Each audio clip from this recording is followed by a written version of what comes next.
maintindihan at di mo malaman kung saan ka tutungo.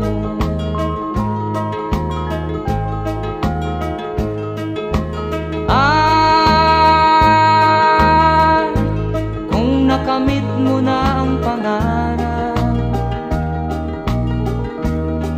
di pa rin masiyahan, ang nais mo'y madagdagan, limot mo na ang iyong pinagmulan.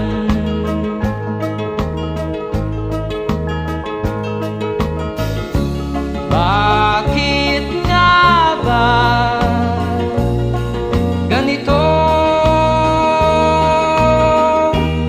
Ang tao'y walang kasiyahan.